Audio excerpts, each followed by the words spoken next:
Asawa ng vlogger at businesswoman Small Lodi na huling may kabit. In-expose ang mga screenshots. Pero bago ang lahat, kung ikaw ay bago sa aking channel, huwag kalimutan na mag-subscribe at i-click ang notification bell for more trending news. May init na usap-usapan ngayon sa social media ang relasyon ng vlogger at negosyanteng si Small Lodi at ng kanyang asawa na si Philip Lodi.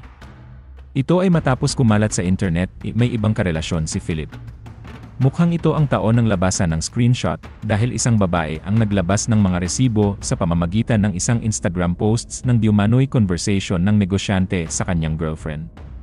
Ang naturang netizen na naglabas ng mga screenshot ay nakilala sa username niyang Precious Larasu, kung saan makikita ang pakikipagpalitan ng asawa ni Small ng mensahe sa diumanoy kanyang karelasyon. Agad niyang nagtrending sa dating Twitter ang screenshot ng mga umano'y messages ni Philip sa kanyang ibang babae na tinatawag niyang love. Base rin sa mga mensahe umano ni Philip, hindi na siya masaya sa relasyon nila ni S na sinasabi ng netizens na si Small at matagal na nitong gustong makipaghiwalay. Iniisip lang daw nito ang kanilang mga anak at ang reputasyon nila sa Chinese community. Sa ngayon ay deleted na ang post ni Precious Lara sa Instagram, pero dahil mabilis ang mga netizens, ay agad nitong nasave ang screenshots ng messages na mula umano sa asawa ni Small. Sa ngayon ay hindi naman matukoy kung naka-deactivate ang social media ni Philip dahil hindi na ito ma-search. Marami naman sa mga netizens ang nag-iisip kung totoo nga ba ang chikang ang asawa ni Small ang nagpadala ng messages dahil medyo off raw ang sentences.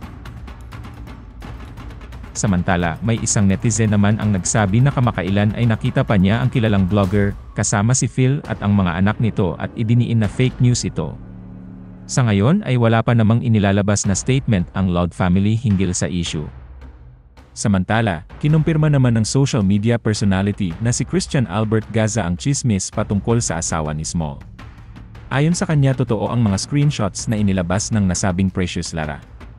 Ayon sa source ni Gaza, isa sa mga friend niya ay kasama ang nasabing babae at lasing na lasing ito ginawa nito ang post. Sinubukan pa nila itong pigilan sa pag-post pero huli na ang lahat. Sa isa din niyang source, sinabi nito na matagal na sila nung girl. Pero si girl kung kani-kanino pa rin nagpapakangkang. Tapos lagi niya pinagyayabang nakabit siya ni Philip. So, the chismis goes like this. Ito palang si old guy at si Chararat ay matagal nang may affair. Years already. Tapos si legal wife, she's aware about it, no? Pero syempre, kailangan itong ilihim at tago sa publiko dahil sarili itong baho ng kanyang pamilya, no? Pilit niya itong tinatago sa ating lahat. For many years already, no? Kaya lang, recently, ito palang si old guy is parang nag-decide yata na New Year's resolution niya na i-remove na itong si Chararat sa kanyang buhay once and for all. So hindi matanggap ni Chararat. Naglaseng and all, tapos napapost ng conversation. So bottom line, all the screenshots are confirmed. Affair is confirmed. So, yun. Nakakalungkot lang. I'm praying for the family, no?